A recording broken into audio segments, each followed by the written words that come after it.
அது வந்து கட்சி முடிவு செய்யும். அது இன்னொரு விஷயம், போலி வாக்காளர்கள் நீக்கப்பட வேண்டும் வலியுறுத்துறீங்க, அது ஓகே.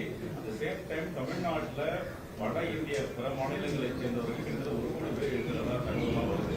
அவங்க இங்கேயே எல்லா டாக்குமெண்ட்டும் வாங்குறாங்க. நாளைக்கு அவங்க இங்கேயே வாக்களிக்கும் போது வரக்கூடிய தேர்தல் முடிவுகள்லாம் எப்படி இருக்கும்? அந்தந்த மாநிலங்களைச் சேர்ந்தவர்கள் அந்தந்த மாநிலத்தில் ஓட்டு போடணும்னு ஒரு கோரிக்கை முன்வைக்கணும் நிறைய வலியுறுத்தாங்க.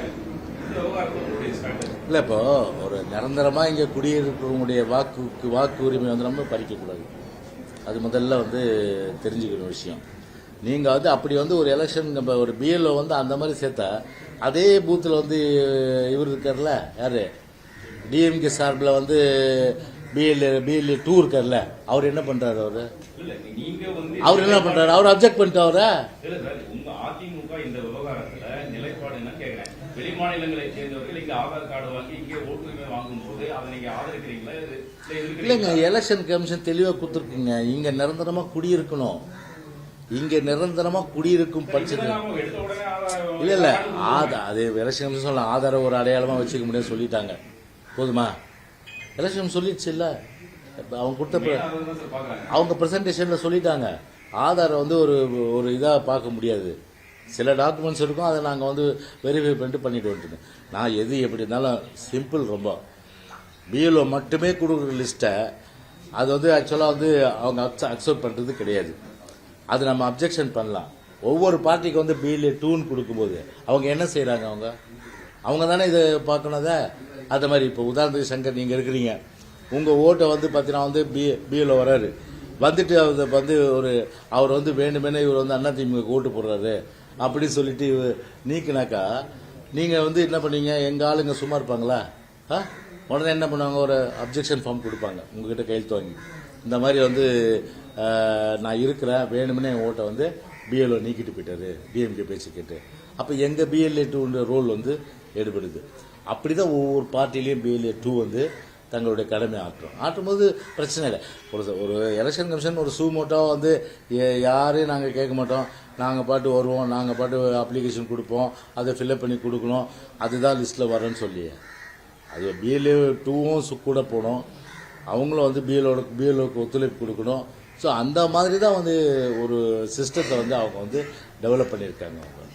நீங்களே சொல்றீங்க நிரந்தர விலாசம் இல்லாதவர்கள் நீக்கப்படுவார்கள். இதுதான் திருமாவளவன் சொல்றாரு. நரிபுறவர்கள் இருப்பாங்க, பழங்குடியின மக்கள் இருப்பாங்க, சில பேர் நாடோடிகள் அங்கே தெரிஞ்சு வியாபாரம் செய்யக்கூடியவங்க இருப்பாங்க. அவங்களுக்குலாம் நிரந்தரமான குடியிருக்கணும்னு இருக்காது. நீர்நிலைகள்ல இருப்பாங்க, புறம்போக்கு இடங்கள்ல வீடு கட்டி தற்காலிகமா இருப்பாங்க. அவங்களுக்குலாம் ஓட்டுரிமை இல்லை அவங்க அது எலெக்ஷன் கமிஷன் ஆஃப் இந்தியா இருக்கு இல்லையா, அவங்கள பொறுத்தவரை பார்த்தீங்கன்னா ஒரு சில டாக்குமெண்ட்ஸ் சொல்லியிருக்காங்க. அதில் அதாவது அவங்க அப்பா ஓட்டு போட்டிருக்கணும், அவங்க அம்மா ஓட்டு போட்டிருக்கணும் முன்னாடி. அந்த மாதிரி 2002 2004 அந்த காலகட்டத்தில் இது மாதிரி பல நாம்ஸ் இருக்குது. ஸோ எல்லா வாய்ப்புகளும் கொடுக்குறாங்க. கொடுக்கும்போது பயப்பட வேண்டிய அவசியம் இல்லை. அதனால் வேண்டுமென்ற இது வந்து ஒரு மக்களை திசை திரும்ப செயல் தான். அந்த மாதிரி எந்த பிரச்சனையும் வர்றதுக்கும் வாய்ப்பு இல்லை. வாய்ப்பு எப்போ இருக்குன்னா பிஎல்ஓ மட்டுமே செஞ்சால் இது நீங்கள் சொல்கிற மாதிரி அந்த மாதிரி வரும்.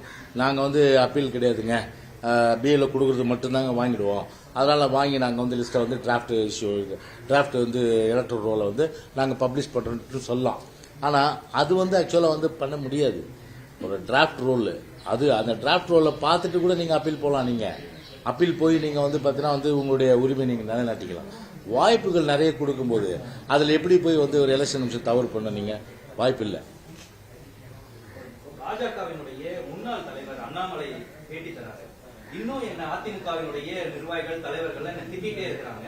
அமித்ஷாவினுடைய வார்த்தைக்காக நான் அமைதியா இருக்கேன் அப்படின்னு. இன்னும் அதிமுக அண்ணாமலைக்கு உண்டான அந்த மோதல் கருத்து வேறுபாடு இருக்குதா? அதாவது பொதுச் செயலாளர் பொறுத்தவரையில் பாஜக சம்பந்தமாக எல்லா விளக்கங்களும் வந்து அவர் அவ்வப்போது கொடுத்துட்டு வர்றாரு. இதனால் அவரை வந்து தகுந்த நேரத்தில் இதுக்குரிய விளக்கத்தை கொடுப்பாரு. ஒன்றும் கவலைப்பட தேவையில்லை. குணா செங்கோட்டை நீக்கப்பட்டதற்கு கொங்கு மண்டலத்திலேயே அதிமுகவினுடைய வாக்குகள் சராசரியா குறையும் அப்படின்னு ஓபிஎஸ் எல்லாருமே சொல்றாங்க. இது நேற்று தான் அவர் பொதுச் செயலாளர் சொல்லிட்டாரு. திருப்பி எங்கிட்ட போய் கேட்குறீங்க? அதை பொதுச் செயலாளர் நேற்றைய தினம் வந்து கிட்டத்தட்ட வந்து ஒரு 15-20 நிமிஷம் இருக்கும் பேட்டி வந்து தெளிவாக கொடுத்துருக்காரு. அவர் கொடுத்துட்ட பிறகு நான் அதை பற்றி சொல்றது உச்சிதமாக இருக்காது. யாரு அது வாரிசு அரசியல் இங்கன்றது கிடையாது, புரியுதுங்களா? அது மட்டும் நான் உறுதியாக சொல்கிறேன். ஆனால் அதே நேரத்தில் பார்த்தீங்கன்னா வந்து பொதுவாக வந்து பார்த்தீங்கன்னா வந்து ஒரு குற்றச்சாட்டு சொல்லுவாங்க. அந்த குற்றச்சாட்டு வந்து சொல்கிறதுனால பொதுச்செயலாளர் வந்து அதுக்கு வந்து விளக்கம் கொடுப்பார், ஒன்றும் கவலைப்படதில்லை. சார், செங்கோட்டையன் யாருடைய தூண்டுதல் இப்படி செயல்படுறாரு சார்? திமுகவா இல்ல பாஜக பின்னாடி ஜெயிக்கிறதுன்னு சொல்லி சொல்றாங்க. அவர் அடிக்கடி டெல்லி போயிட்டு முக்கிய தலைவர்கள் அங்க சந்திச்சுட்டு வராரு. டெல்லி கொடுக்குற இன்ஸ்ட்ரக்ஷன் தான் செங்கோட்டையன் செயல்படுறாரு. நான் அவரை பார்க்கும்போது நீங்களே கேள்வி கேளுங்க, அவரே சொல்லுவார் அதுக்கு யாரோட தூண்டுதல்ல நீங்கள் வந்து பண்ணுறீங்கன்ட்டுன்னு. நான் எனக்கு எப்படி தெரியும்? எனக்கு உங்களை போல் நானும் டிவி பார்த்துட்டு தானே இருக்கேன். நேற்று டிடிவி தினகரன் அவர்களும் எடப்பாடி பழனிசாமி அவர் வெளியிட்ட அந்த டேப் மூலமா காமிச்ச அந்த வீடியோ போலவே இவரும் காட்டுறாரு. எனக்கு நான் கட்சி விட்டு நீக்கினதா அம்மா நீக்கினதா அப்படின்னு எடப்பாடி சொல்றாரு. மீண்டும் எனக்கு ஆதரவா அவர் தானே பிரச்சனை பண்ணாரு அப்படின்ற மாதிரியான ஆதாரங்கள்லாம் அவர் சொல்றாரு. இது எப்படி பழச பேசி பேசி பிரயோஜனம் இல்லை, நடக்க போறத பாருங்க, விடுங்க. பிரதமர் மோடி குற்றச்சாட்டு வைக்கிறாரு, பீகார் மக்கள் தமிழ்நாட்டுல திமுக அரசால துன்புறுத்தப்படுறாங்க அப்படின்னு சொல்றாரு. அந்த குற்றச்சாட்டு உண்மை இருக்குன்னு நினைக்கிறீங்களா? அது பொய்யா? யார் சொல்றது? பிரதமர் நரேந்திர மோடி பீகார் பிரச்சாரத்தை சொல்றாரு சார். பீகார்ல இருந்து தமிழ்நாட்டுல போய் வேலை பார்க்கக்கூடிய உழைப்பு மக்கள் தமிழ்நாட்டுல திமுகவால துன்புறுத்தப்படுறாங்க அப்படின்னு சொல்லி இது என்ன கேக்குறீங்க நீங்க? அவர் சொல்றது திமுக பத்தி தானே இது. நீங்க